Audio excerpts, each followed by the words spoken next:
नमस्कार, मैं जर्नलिस्ट रोहित शर्मा। आप मेरे साथ में हैं दिल से रोहित चैनल में। दोस्तों, राजस्थान की राजनीति के जादूगर माने जाने वाले, राजस्थान के गांधी माने जाने वाले अशोक गहलोत ये खुद भी जानते हैं, आप भी जानते हैं, मैं भी जानता हूं कि पिछले 50 साल से ज़्यादा का समय उनका कांग्रेस पार्टी में बीता है। लेकिन कांग्रेस पार्टी में राजस्थान के जो नेता हैं उनमें उन्होंने जो मुकाम हासिल किया है, कांग्रेस पार्टी के किसी भी नेता ने हासिल नहीं किया। ये बिल्कुल सत्य है। लेकिन अब राजस्थान की राजनीति में उनका जो सूर्य है वो अस्त हो चुका है। इस बात को खुद अशोक गहलोत भी जानते हैं। राजनीतिक के जो जानकार हैं उनमें भी इस तरह की चर्चा है।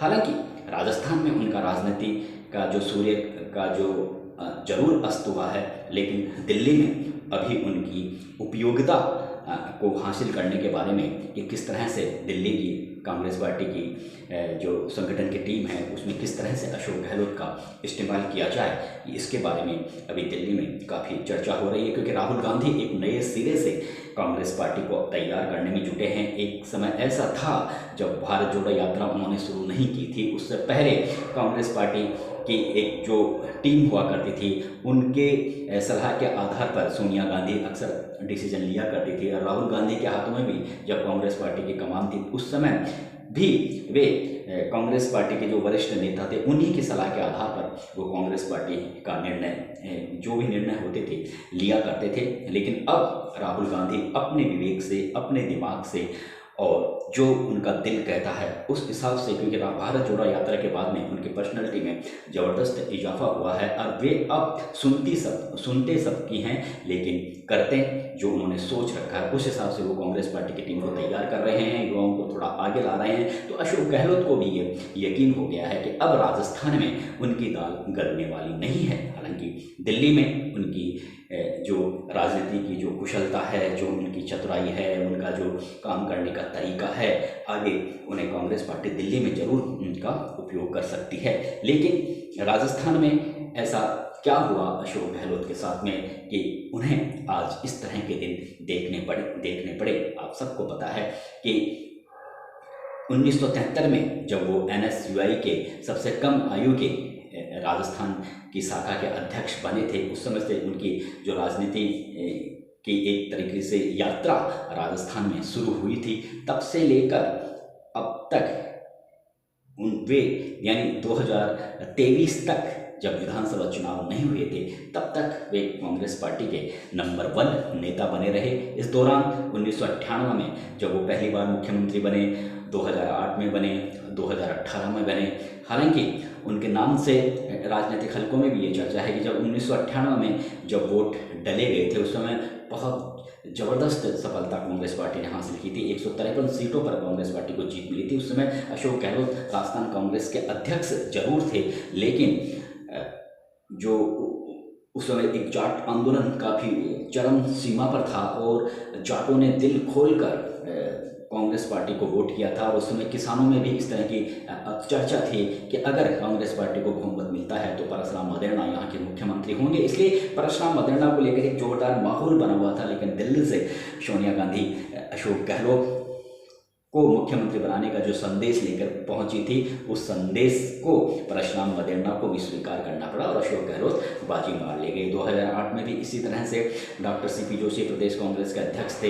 हालांकि वो एक वोट से चुनाव हार गए थे, लेकिन उनको लेकर कहा जा रहा था कि CP जोशी मुख्यमंत्री की कुर्सी पर बैठ सकते हैं, लेकिन उस समय भी अशोक गहलोत बाजी मार ले गए। 2018 में, 2014 में जब सचिन पायलट प्रदेश कांग्रेस के अध्यक्ष बने थे, उसके बाद से जब जो 2000 लगातार सचिन पायलट ने एक शानदार यहाँ पर काम करके दिखाया, कांग्रेस पार्टी में एकजुटता कायम की, युवाओं में एक नया जोश और एक उन्माद उन्होंने भरा। क्योंकि 2013 में जिस तरह से भारतीय जनता पार्टी ने बहुत शानदार यहाँ पर सफलता हासिल की थी, उसके बाद में कांग्रेस जनों का मनोबल पूरी तरह से टूट गया था। लेकिन सचिन पायलट ने काफ़ी हौसला रखा, हिम्मत रखी और कांग्रेस पार्टी को 2018 में बहुमत तक भी पहुँचाया। लेकिन उस समय भी ये माना जा रहा था कि सचिन पायलट मुख्यमंत्री बनेंगे, लेकिन अशोक गहलोत बाजी मार ले गए।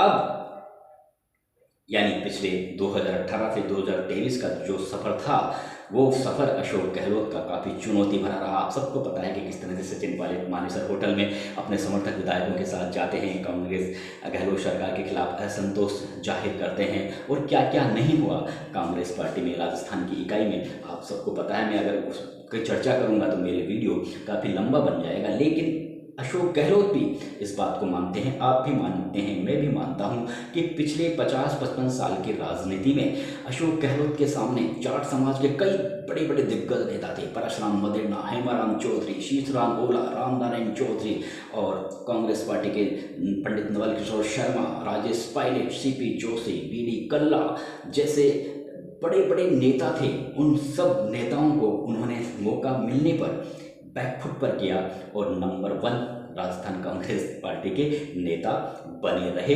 राजस्थान की पब्लिक का टच तो उनका हमेशा शानदार रहा ही, लेकिन दिल्ली में भी वो गांधी परिवार के काफ़ी नज़दीकी रहे, इसलिए दिल्ली की कृपा भी अशोक गहलोत पर होती रही। लेकिन अब अशोक गहलोत भी ये महसूस करते हैं, और ये राजनीतिक गलियारों में भी इस तरह की चर्चा है कि पिछले 50-55 सालों में अशोक गहलोत को जो चुनौती किसी भी कांग्रेस पार्टी के नेता से नहीं मिली, जिस तरह की तकलीफें, जिस तरह की पीड़ा और जिस तरह की मुसीबतें उन्हें इतनी लंबी जो कांग्रेस पार्टी की यात्रा रही है उसमें नहीं मिली, उसमें सबसे ज़्यादा 2018 से 2023 के बीच में सचिन पायलट हमेशा उनके लिए एक बड़ा कांटा बने रहे। और सचिन पायलट ने जिस तरह की परेशानी उनके सामने आकर खड़ी की, जिस चुनौती उनके सामने आकर खड़ी की, उससे जरूर अशोक गहलोत विचलित हुए।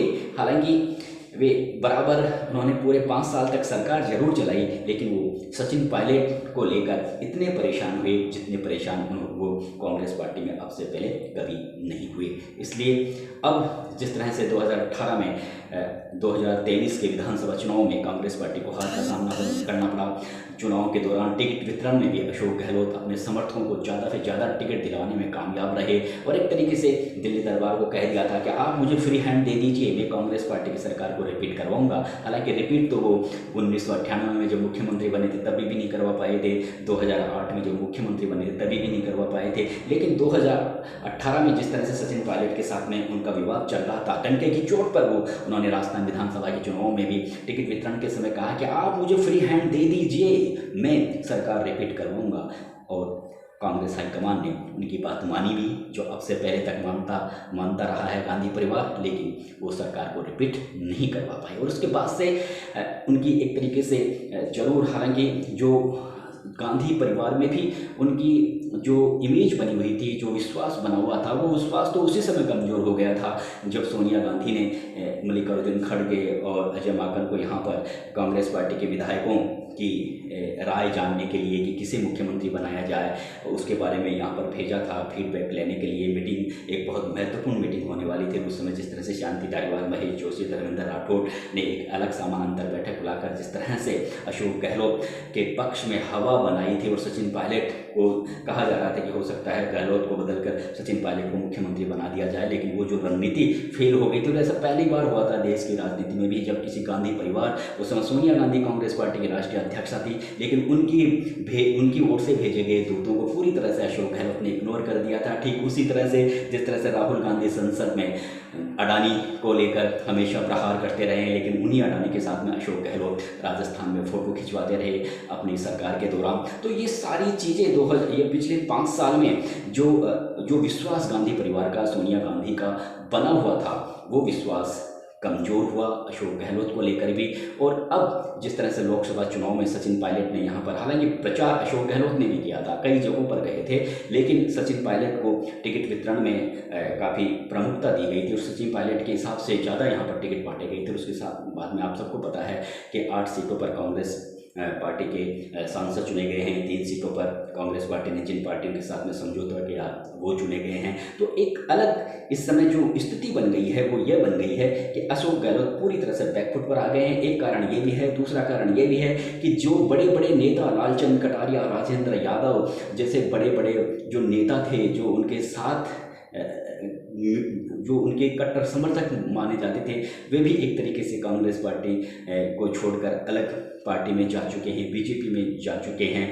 और महेश जोशी जो खास उनके नेता माने जाते थे, उनका भी बीजेपी में जाने के अटकलें थी, लेकिन हो सकता है कहीं ना कहीं क्योंकि जिस तरह से वो विवादों में रहे उसके बाद से भाजपा उनको लेकर ज़्यादा पॉजिटिव नहीं थी, लेकिन वो भी जरूर कांग्रेस पार्टी में जाना चाहते थे। प्रताप सिंह खाचरियावास भी बीजेपी में जाना चाहते हैं, ये बिल्कुल फैक्ट बात है, लेकिन उनके लिए कोई भूमिका तैयार नहीं हो रही है। वो किस तरह से बीजेपी में अपना दरवाजा खटखटाएंगे उन्हें समझ में नहीं आ रहा है। कुल मिलाकर जो अशोक गहलोत के जो करीबी नेता थे वो भी एक एक करके अशोक गहलोत से दूर हो रहे थे, इसलिए अशोक गहलोत को भी अब ये लगने लगा है कि अब राजस्थान में वो सक्रिय नहीं हो सकते। जिस तरह का उनका नाम पूजा है पिछले 50-55 साल में कांग्रेस पार्टी में, शायद वो अब उनकी इमेज राजस्थान में नहीं रह गई है, क्योंकि सचिन पायलट का अब पूरी दमदार तरीके से आगे बढ़ रहे हैं। अशोक गोविंद सिंह डोटासरा की इमेज में भी ज़बरदस्त तरीके से इजाफा हुआ कांग्रेस पार्टी की इमेज में, और दिल्ली दरबार में भी उनकी नज़दीकियाँ बढ़ी है। और राहुल गांधी एक नए सिरे से नई टीम बनाने के बारे में सोच रहे हैं। तो राजस्थान में अगर मान लो कांग्रेस पार्टी की सरकार भी आती है अगले विधानसभा चुनाव में,